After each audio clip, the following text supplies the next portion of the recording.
গুনাহ কইরা কেউ ইলম পাবে, ওস্তাদের সাথে বেয়াদবি কইরা কেউ ইলম পাবে, আল্লাহর কসম এটাও সম্ভব, এটাও সম্ভব।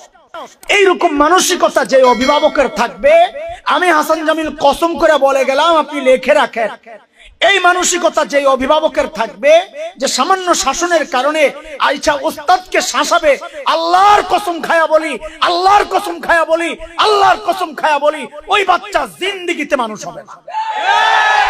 আমি কসম খাইলাম, আপনি লিখে রাখেন, আমি চ্যালেঞ্জ করলাম, আমি চ্যালেঞ্জ করলাম, আপনি লিখে রাখেন।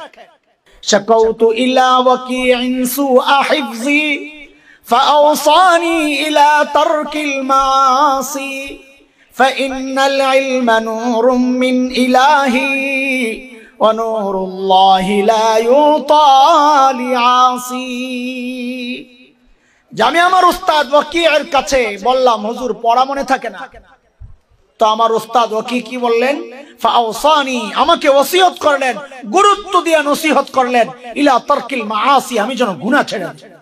উস্তাদের সাথে মনোমালিন্যতা, বেয়াদবি, এটা একটা ছাত্রের জন্য ইলম আসার ক্ষেত্রে আমি মনে করি সবচেয়ে বড় বাধা, সবচেয়ে বড় বাধা। আর আমাদের মাথায় মস্তিষ্কে এত পচন ধরেছে যে আমরা ওই ছোট্ট বাচ্চার কথা বিশ্বাস করি, কিন্তু তার উস্তাদের কথা বিশ্বাস করি না। আজীব অবস্থা, আজীব অবস্থা। ছোট্ট বাচ্চাটার কথা বিশ্বাস করে আমি হুজুরকে ধমকাইতে আসছি, অথচ হুজুর বলতেছেন আমি পিটাই নাই, হুজুরের কথা বিশ্বাস। আমরা এখন বাচ্চাদেরকে নিয়ে এত আতঙ্কিত, মাঝে মধ্যে মনে চায় মাদ্রাসা ক্লোজ করে দেয়। এই টেনশন কে নিয়ে ঘুরবে, এই টেনশন কে নিয়ে ঘুরবে। আমি আরেক মজলিসে, আপনাদের এই মাদ্রাসারই আরেক মজলিসে বলেছিলাম, আপনারা অভিভাবকরাই আসছেন, বলেছিলাম এইরকম মানসিকতা যে অভিভাবকের থাকবে, আমি হাসান জামিল কসম করে বলে গেলাম, আপনি লিখে রাখেন, এই মানসিকতা যে অভিভাবকের থাকবে যে সামান্য শাসনের কারণে আইসা ওস্তাদকে শাসাবে, আল্লাহর কসম খায়া বলি, আল্লাহর কসম খায়া বলি, আল্লাহর কসম খায়া বলি, ওই বাচ্চা জিন্দেগিতে মানুষ হবে না। আমি কসম খাইলাম, আপনি লিখে রাখেন, আমি চ্যালেঞ্জ করলাম, আমি চ্যালেঞ্জ করলাম, আপনি লিখে রাখেন। ওস্তাদকে শাসাবেন, আবার আল্লাহ এলেম দিবে, এলেম এত সস্তা জিনিস না। ওস্তাদকে শাসায়া এলেম পাবে, এলেম এত সস্তা জিনিস না, এটা রুহানি ব্যাপার, এটা দিল থেকে দিলে যায়। অনেক কিছু জানার নাম এলেম না, তাইলে সবচেয়ে বড় আলেম হয়তো শয়তান। সে বঞ্চিত কেন হয়েছে? কারণ তার রুহানি উন্নতি হয় নাই। এলেম পাইছে, রুহানি উন্নতি হয় নাই। আর রুহানি উন্নতি ওস্তাদের সাথে মহব্বতের সম্পর্ক ছাড়া রুহানি উন্নতি হবে না। ওই ইলম দ্বারা না দুনিয়ায় কাজে আসবে, না আখিরাতের কাজে আসবে। বরং কি জানেন, জীবনে কোনোদিন আপনাদের এখানে কেউ বিরিয়ানির মধ্যে পানি দিয়া পান্তা ভাত বানায়া খাইছেন? আছেন কেউ আল্লাহর বান্দা? হ্যাঁ, এই হাসতেছে। খাইছেন কখনো? বিরিয়ানির মধ্যে পানি দিয়ে পান্তা ভাত খাইছেন জীবনে? তার মানে বিরিয়ানি পান্তা ভাত বানানো বাতরে যাইতো না, এটা তো এই স্পেশাল খাবার। আমার তো মুখে পানি এসে গেছে ওই চিন্তা করতে যাই। পান্তা ভাত আর একটু ওই যে কোরবানির সময়ের একটু গোশত ভুনা বা কয়েকদিন জাল দেওয়ার পর যে জোড়া জোড়া হয়, ওইটা দিয়ে পান্তা ভাত আর একটা বড় পেঁয়াজ খায়া দেখছেন কোনোদিন? আজীব টেস্ট। কিন্তু বিরিয়ানির পানি দিয়ে জিন্দেগিতে কেউ খাইছে শুনছেন আপনারা? দামি জিনিস পচলে ওটা আর খাওয়া যায় না, এটা মাথায় রাখেন। দামি জিনিসের যদি পচন ধরে ওটা কাজে লাগে না, বরং এটা তাড়াতাড়ি এটা ফালানোর জন্য অস্থির হয়ে যায়। ইলম কারো কাছে আসবে, সেই ইলম যদি রুহানি তারাক্কি না করে, ওই ইলমের মধ্যে যদি নূর না থাকে, ওই ইলম কাজে তো আসবেই না, বরং এটা অনেক বেশি ক্ষতির কারণ হয়ে যাবে। এই মৌলবী একদিন ফতোয়া দিবে ভাস্কর্য জায়েজ। এই মৌলবী, যেই মৌলবী এখন ফতোয়া দেয়, আপনি খবর নিয়ে দেখেন তার লেখাপড়ার ইতিহাস। আমি তো চ্যালেঞ্জ করে বলি, তার কোন না কোন ওস্তাদের বদদুয়া তার উপর আছে, নাইলে এরকম ফতোয়া সে দিতে পারে না।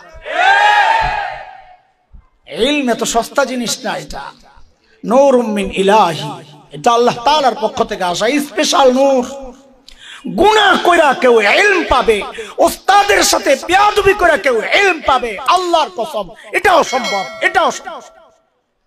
ইমাম শাফিঈ রাহমাতুল্লাহি আলাইহি তার উস্তাদ ওয়াকিয়ের কাছে এই কথাই বলেছেন, হযরত পড়া মনে থাকে না, কি করব? তো ওস্তাদ তাকে কি নসিহত করেছেন এই পুরা কথাটা উনি কবিতা আকারে লিখে গেছেন আমাদের জন্য নসিহত হিসাবে। আমরা এটা পড়ি আর উপদেশ গ্রহণ করি।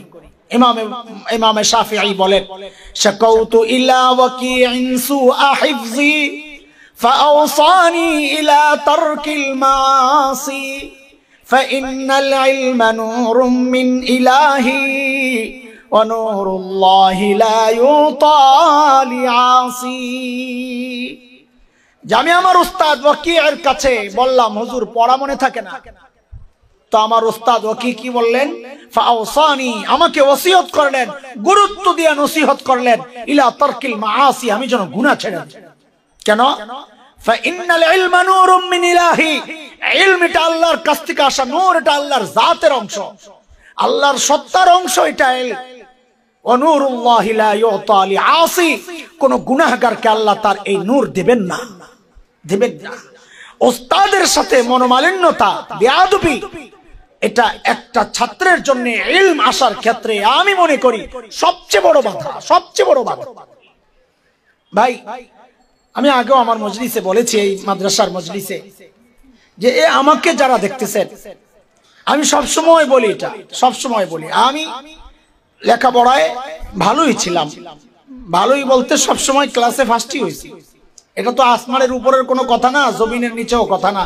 যেই মাদ্রাসায় পড়েছি ওই মাদ্রাসাও এখনো দুনিয়ায় আছে, যেই উস্তাদরা আমাকে পড়াইছেন ওই উস্তাদরাও দুনিয়ায় আছে। তো কাজে খবর নিলেও খবর নেওয়া যায়, সহজ কথা। আমি ক্লাসের ফার্স্ট বয় ছিলাম, কিন্তু এটা আমি বিশ্বাস করি, এটা আমার দিলের কথা। ওই ক্লাসে ভালো করছি, লেখাপড়া যাই করছি, এই কারণেই এখন আল্লাহ কিছু খেদমত নিতেছেন না। না, বহু এরকম মেধাবী ছেলে দেখেছি রাস্তায় রাস্তায় ঘুরে। বিশ্বাস করেন আপনারা, এগুলা বললে অনেক ছাত্ররা আছে ব্যবসা বাণিজ্য করে, তো উপহাস করে বলে যে এখন তো বলবেন আপনারা যে ওস্তাদের বদদোয়া ছিল। আমি বলি তুমি উপহাস করো আর যাই করো, এটাই চরম বাস্তবতা।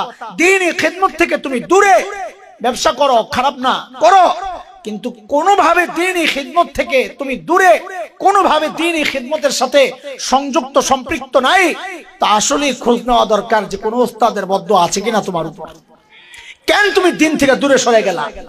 ভাই বলছি এই কথা, যে যতগুলো উল্টা পাল্টা ফতোয়া দেয় এখন এই সমাজে,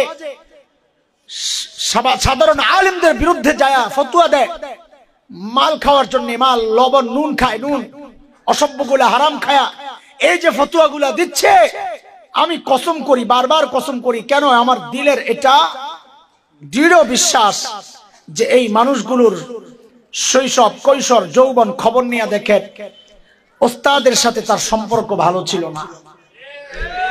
এই দশা হতে পারে না, নিশ্চয়ই উস্তাদের বদদোয়া আছে, নিশ্চয়ই বদদোয়া আছে। এরে বাবা মা, অভিভাবক মায়েরা আছেন, বোনরা আছেন, আমার ভাইরা আছেন, আল্লাহর রাস্তে বলি, আমাদের উস্তাদরা জালিম না, এই কথাটা মাথায় ঢুকান। কখনো কখনো এত বিরক্ত করে বাচ্চারা, মিজাজ খারাপ হয়ে হয়তো বাড়ি একটা জোরে দিয়ে ফেলছে, কিন্তু এটাও ঠিক, আপনি আপনার বাচ্চাকে একটা পিটা লাগাইছে, খালি ওইটাই দেখলেন, কিন্তু এই শিক্ষক সারাদিন আপনার বাচ্চাকে নিয়ে যে পেরেশান, সারাদিন পেরেশান, রাতে ঘুম নাই, তার বিশ্রাম নাই, বন্ধ দিল তার মাথায়, আহারে আমার বাচ্চা